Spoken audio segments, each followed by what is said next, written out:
The senator was coughing blood when the woman pointed at Marcus and screamed, "Do not touch my husband." Rain crashed onto the highway. Cars were stopped everywhere. Smoke drifted across the road. A black SUV sat crushed against a guardrail. Inside the wreck, an older white man struggled for every breath. Dr. Marcus Hale had just climbed out of his own damaged car. Blood ran from a cut above his eye. His shoulder hurt from the collision, but none of that mattered. The man inside the SUV was dying. Marcus moved forward. The woman stepped directly in front of him. "Stay away from him." Marcus looked at her calmly. "Ma'am, your husband needs help. We already called for help. He may not have time to wait." The woman stared at his face. "Somebody get a real doctor." The words hung in the air. Several people nearby heard them. Marcus heard them too. He had heard similar words before, not always spoken out loud. Sometimes people hid them better, but the meaning was always the same. Marcus looked past her and saw the man inside the SUV struggling to breathe. He walked around her. She grabbed his arm. "I said, stay away." Marcus gently pulled free. "If I stay away, your husband dies." The woman froze. A young man ran toward the wreck. "Mom, stop." Marcus looked at him. "Your father." The young man nodded. Marcus pointed at the injured man. "Come here and help me." The young man immediately obeyed. Marcus reached through the broken door and examined the victim. Heavy bleeding, possible chest injury, weak pulse, very bad. Marcus looked at the young man. "What is your name?" "Evan." "Good. Evan, press your hands here and do not stop." Evan followed instructions.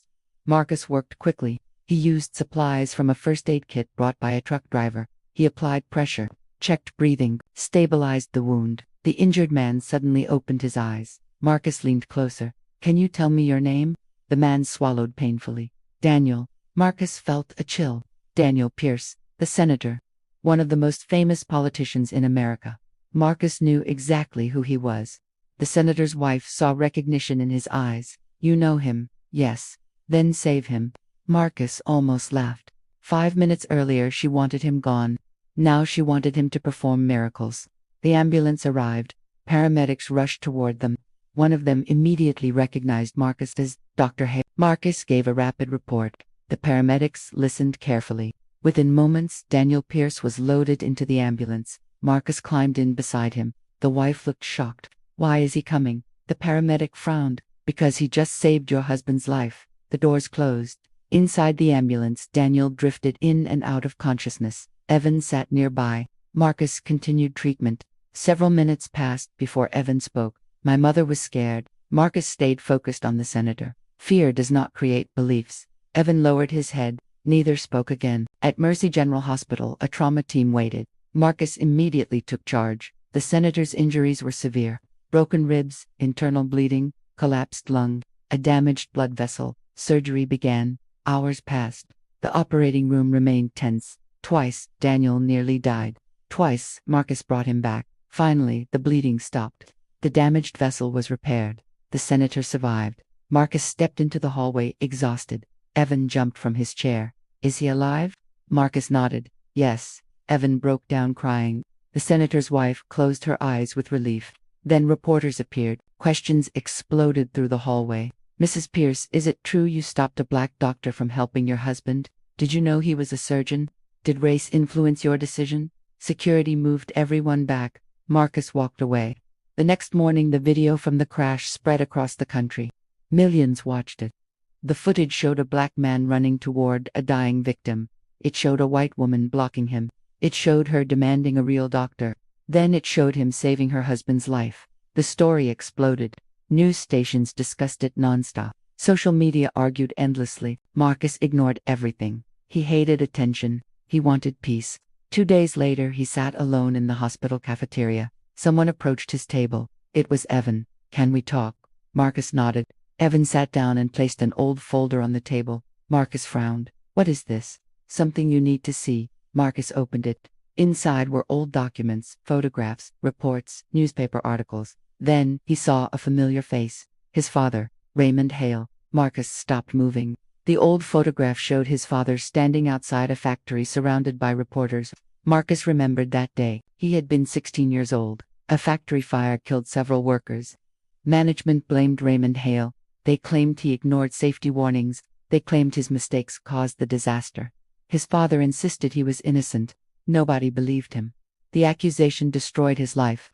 Marcus slowly looked at Evan. Why are you showing me this? Evan pointed toward another document. Read that. Marcus turned the page. His stomach tightened. The file contained maintenance reports proving his father warned management about dangerous equipment months before the fire. There were inspection records, internal memos, safety complaints, everything his father claimed, everything people ignored. Then Marcus saw a signature. Daniel Pierce, the senator. Marcus stared at it. No. Evan nodded sadly. My grandfather owned the factory. My father helped cover it up. Marcus felt the room spin.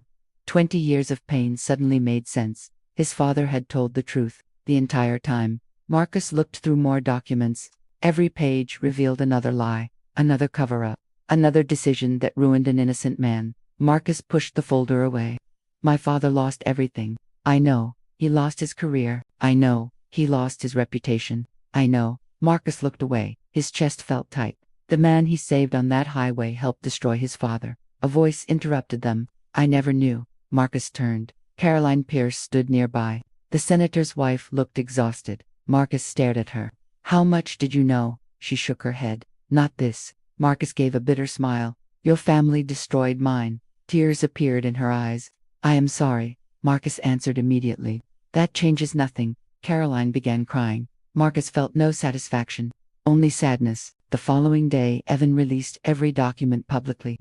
The country reacted instantly. News stations investigated the old factory fire. Former employees came forward. Retired inspectors gave interviews. Old witnesses finally spoke. The story grew larger every hour. 3 days later, Daniel Pierce woke up. His first request surprised everyone. He wanted Marcus. Marcus eventually agreed. When he entered the room, Daniel looked smaller than he ever appeared on television. Weak, pale, broken. The senator looked at Marcus. I know everything now. Marcus remained silent. Daniel swallowed painfully. Your father was innocent. Marcus said nothing. Daniel continued. I knew it back then too. Marcus felt anger rise inside him. Then why did you sign the report? Daniel closed his eyes. Because I was weak. Marcus laughed bitterly. Weak. My father spent years suffering because you were weak. Daniel could not answer. Marcus stepped closer. Do you know what happened after the accusations? Daniel remained silent. He could not find work. No response. People treated him like a criminal. Still nothing. He stopped believing justice existed. Daniel's eyes filled with tears. Marcus continued. Then he died, carrying a lie you helped create. The room became silent. Finally, Daniel whispered, I am sorry. Marcus looked directly at him. Sorry does not give him back. Daniel nodded. I know. Several moments passed. Then Daniel asked the question that haunted him. Why did you save me? Marcus answered immediately. Because my father taught me to be better than the people who hurt us. Daniel broke down crying. Marcus turned and left. The next morning, Daniel recorded a public statement. He confessed everything. The lies, the cover-up, the false accusations, the hidden evidence. He publicly cleared Raymond Hale's name. Then, he withdrew from politics. The statement shocked the nation. For Marcus, it simply felt overdue. Weeks later, the official investigation ended. Raymond Hale was declared innocent. The newspaper that once blamed him printed a new headline. Raymond Hale cleared after 20 years. Marcus took the article to the cemetery. His mother stood beside him. Neither spoke for a long time. The wind moved gently through the trees. Finally, his mother touched the newspaper. Your father deserved this. Marcus nodded. Yes. She smiled through tears. He would be proud of you. Marcus looked at the grave. I hope so. A few days later, Evan visited him again. He carried a small metal badge. It belonged to Raymond Hale. The factory had stored it for decades. Marcus held the badge carefully. For a moment he remembered childhood mornings. His father leaving for work. His father laughing at breakfast. His father believing honesty mattered. Thank you. Evan nodded. We are creating scholarships in his name. Marcus smiled slightly. Teach people the truth. That matters more. Evan agreed. Months later, Mercy General Hospital opened a new training center named after Raymond Hale. Hundreds attended the ceremony. Doctors, nurses, former factory workers, families, friends. Marcus stood before the crowd. Behind him hung a large photograph of his father. Not the photograph from the scandal. Not the photograph from the accusations. The real photograph. A father smiling proudly. Marcus stepped to the microphone. For years, people asked me how I stayed calm when others treated me unfairly. The room listened carefully.